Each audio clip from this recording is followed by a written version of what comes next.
Pendahuluannya. Pendidikan adalah hidup. Pendidikan bermakna segala pengalaman belajar yang berlangsung dalam segala kondisi dan waktu. Pendidikan merupakan seluruh situasi hidup yang mempengaruhi pertumbuhan dari individu. Pendidikan juga merupakan sebuah upaya memberikan himbauan, bimbingan dalam rangka mengembangkan fitrah pada peserta didik agar menjadi sumber daya insani yang sempurna, bertujuan mendekatkan diri kepada Allah Subhanahu wa taala serta bahagia di dunia dan akhirat. Pada awal abad ke-20 di Yogyakarta, seorang tokoh pendiri Muhammadiyah, Kiai Haji Ahmad Dahlan, memandang pentingnya pendidikan sebagai salah satu upaya memajukan kehidupan umat Islam. Maka beliau memulai gerakan dengan memberikan prioritas pada upaya pendidikan tanpa mengesampingkan usaha sosial lainnya. Di kalangan masyarakat saat itu terdapat dualisme pendidikan, yaitu sebuah lembaga pendidikan yang disebut sekolah umum dan lembaga pendidikan yang disebut madrasah, termasuk di dalamnya adalah pondok pesantren. Nah, kita masuk ke biografi. Kiai Haji Ahmad Dahlan lahir di Yogyakarta 1 Agustus 1868. Nama kecilnya Ahmad Dahlan yaitu Muhammad Darwis, yang merupakan anak keempat dari 7 bersaudara yang keseluruhan saudaranya perempuannya kecuali adik bungsunya. Pada umur 15 tahun ia pergi haji dan tinggal di Mekah selama 5 tahun. Pada periode ini Ahmad Dahlan mulai berinteraksi dengan pemikiran-pemikiran pembaharuan dalam Islam seperti Muhammad Abduh, Al-Afghani, Rashid Ridho, dan ilmu Taimiyah. Ketika kembali ke kampungnya tahun 1888, ia berganti nama menjadi Ahmad Dahlan. Pada tahun 1903, ia bertolak kembali ke Mekah dan menetap selama 2 tahun. Pada masa ini, ia sempat berguru kepada Syekh Ahmad Khatib, yang juga guru dari pendiri NU, Kiai Haji Hashim Asy'ari. Pada tahun 1912, ia mendirikan Muhammadiyah di Kampung Kauman, Yogyakarta. Langsung ke pemikirannya. Semangat pemikiran pendidikan Kiai Haji Ahmad Dahlan yang menggelora pada kedengaran nggak Pak? Jelas Pak. Terdengar Pak. Halo Pak. Ya Pak. Semangat pemikiran pendidikan Kiai Haji Ahmad Dahlan yang menggelora akhirnya membuahkan hasil dengan berdirinya Muhammadiyah pada tanggal 19 November 1912 Masehi. Pada masa itu masalah umat Islam sangatlah memprihatinkan, mulai dari kemiskinan, keterbelakangan, dan kebodohan. Umat Islam juga terjebak dalam ruang mistisme yang sangat akut. Maka Kiai Ahmad Dahlan datang untuk mendobrak kemunduran yang mengepung umat Islam dengan bukti mendirikan sekolah-sekolah, rumah sakit, panti asuhan, dan lainnya. Nah, pemikiran pendidikan Kiai Haji Ahmad Dahlan berangkat dari keinginan dan untuk mewujudkan manusia yang memiliki kepribadian yang integral dan pengetahuan yang seimbang. Maka pentingnya pendidikan kurikulum agama bagi siswa yang sekolah di negeri maupun sebaliknya dalam madrasah ataupun lembaga pendidikan Islam tradisional diberikan kurikulum pengetahuan umum bagi siswanya. Sistem pendidikan Barat merupakan cara yang ditetapkan di lembaga pendidikan kolonial saat itu. Nampaknya Kiai Haji Ahmad Dahlan menyerap dan kemudian melahirkan sistem pendidikan baru yang merupakan kompromi antara model pendidikan Barat dengan model pendidikan Islam tradisional. Model pendidikan inilah yang kelak menjadi ciri khas dari pendidikan Muhammadiyah.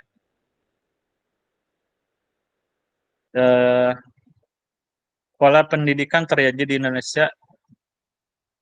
Mas Madi, Pak.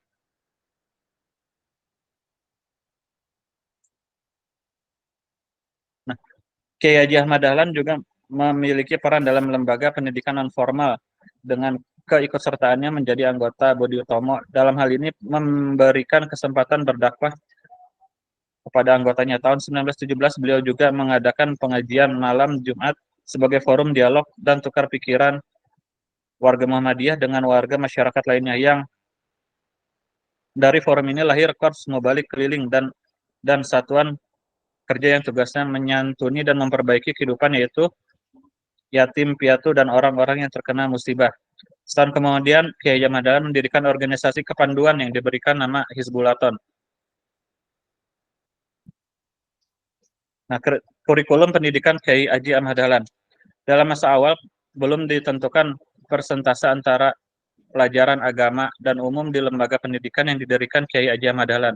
Kurikulum pelajaran agama masih diambil dari lembaga pendidikan Islam tradisional dengan beberapa sedikit perubahan tertentu. Kurikulum yang diberikan di sekolah menengah Al-Qismul Arqa sebagai lembaga pendidikan Muhammadiyah pertama, diantaranya kitab-kitab fikih mazhab Syafi'i, ilmu tasawuf karangan Al-Ghazali, ilmu kalam karangan ulama Asyaul Ahlus Sunnah ditambahkan dengan risalah tauhid karangan Muhammad Abduh, kitab tafsir Jalani dan Al-Manar. Nah, sedangkan kurikulum di dalamnya ada ilmu sejarah, ilmu hitung, menggambar, bahasa Melayu, bahasa Belanda, dan bahasa Inggris. Tentu sertanya Al-Quran dan Hadis. Kita langsung kesimpulan aja mungkin, Pak.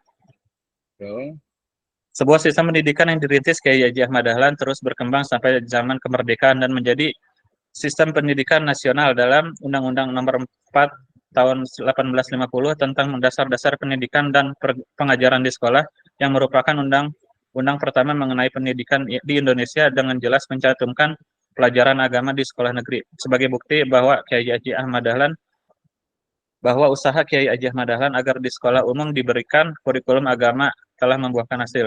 Pemikiran pendidikan Kyai Haji Ahmad Dahlan yang tidak a priori terhadap Barat yang melahirkan model pendidikan integralistik sehingga melahirkan seorang Muslim yang alim dan intelek meski dieksplor terus-menerus oleh generasi mendatang disesuaikan dengan perkembangan ilmu pendidikan dan atau psikologi perkembangan.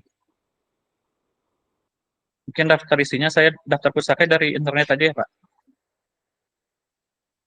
Mungkin sekian, Pak, dari saya. Wassalamualaikum warahmatullahi wabarakatuh. Waalaikumsalam warahmatullahi wabarakatuh. Saya suaranya kencang kan ya, karena di sini hujan deras gitu ya. Terima kasih Pak Eko ya, untuk awal sudah cukup bagus ya. Kita juga mengembara nih dari mulai Nasruddin At-Tusi, kemudian Naqi Balaghah sampai ke Ahmad Dahlan. Ke depan saya harapkan semua masing-masing mahasiswa itu ya dengan tokohnya atau pemikiran yang berbeda itu dipersilakan ya menjadi wawasan buat kita nih, banyak sekali walaupun tadi waktunya memang agak mepet gitu ya, agak sempit sekali. Tapi tadi ada beberapa masukan ya untuk Pak Eko. Pertama adalah dari sisi referensi, kayaknya itu dihapus semuanya ya. Riset kit-nya bukan di riset kit-nya pun tenpisan ya, tapi lebih kepada judul artikelnya, bukan di riset kit-nya. Itu yang pertama ya. Kemudian yang kedua adalah tadi kalau umpamanya sumber yang blogspot sebaiknya dihilangkan, jangan pakai sumber blogspot, tapi lebih bagus pakai sumber artikel jurnal dalam bentuk PDF atau juga ditambah dengan bukunya ya. Dan itu yang digunakan nanti di body note. Ini karena hampir tidak ada referensi di body note-nya gitu ya, sehingga nanti diharapkan pakai body note itu ditambahkan sehingga argumentasi itu kita kuat ya. Kemudian tadi dari sisi kesimpulannya juga nanti saran saya itu fokus saja ya. Jadi fokus kepada filsafat pendidikan Islam menurut Kyai Haji Ahmad Dahlan. Jadi fokus kepada filsafat pendidikannya. Kalau kontribusi jasa beliau itu di bagian atas, di bagian biografi. Ya itu boleh panjang, boleh nggak apa-apa juga. Tapi sebenarnya lebih bagus itu yang simple orang udah tahu gitu ya. Simple gitu ya. Jadi 2-3 halaman itu udah cukup untuk yang biografinya.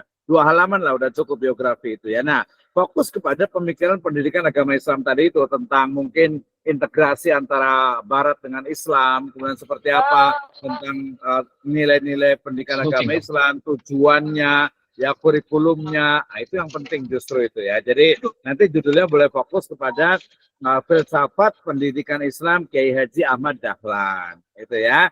Tadi penulisan bahasa Indonesia yang baik dan benar, kemudian juga dari sisi paragraf itu harus menjorok ke dalam, ya kemudian juga nanti tadi latar belakangnya sebenarnya sudah agak cukup banyak, agak bagus, cuman lebih spesifik kenapa sih pembahasan tentang filsafat pendidikan agama Islamnya Ahmad Dahlan ini penting dan bagus, layak untuk dibaca. Nah itu ya. Jadi sudah lumayan, sudah cukup bagus Pak Eko nih. Ya, baik, terima kasih Bapak sekalian. Ya mohon maaf pendek sekali ringkasnya, tapi kita akan tambahkan insya Allah. Jadi untuk pertemuan yang akan datang, saya minta bantuan Ustadz Ali Imron nih ya untuk nanti kayaknya pekan depan langsung presentasi ya, kita langsung 10 orang gitu ya, 10 atau 15 gitu ya. Siap insya Allah ya. Oke, ya. Oke, itu dulu. Terima kasih untuk semuanya tadi Pak Suhendi, Pak Dimas, Bu Fitri, kemudian Bu Maya, tadi Pak Ustadz siapa? Mana nih? Ya. Nasiruddin juga ya. Terima kasih banyak. Insya Allah kita akan di pertemuan yang akan datang. Ini hujan maghrib luar biasa. Saya jauh dari rumah lagi nih ya. Ya maghrib lagi nih. Gak apa-apa ya. Insya Allah ini untuk kita semuanya kebaikan. Jazakumullahu khairan ala ihtimamikum. In wajadtum khata'an fa huwa minni, in wajadtum sawaban fa huwa minallahi azza wa jalla. Naftatim hayyan naftatim bil hamdalah wa doa kafaratul majlis. Alhamdulillahirabbil alamin. Subhanakallahumma wa bihamdika asyhadu Asyhadu an la ilaha illa anta astaghfiruka wa atubu ilaik.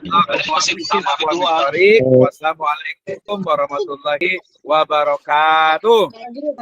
Waalaikumsalam warahmatullahi wabarakatuh. Terima kasih.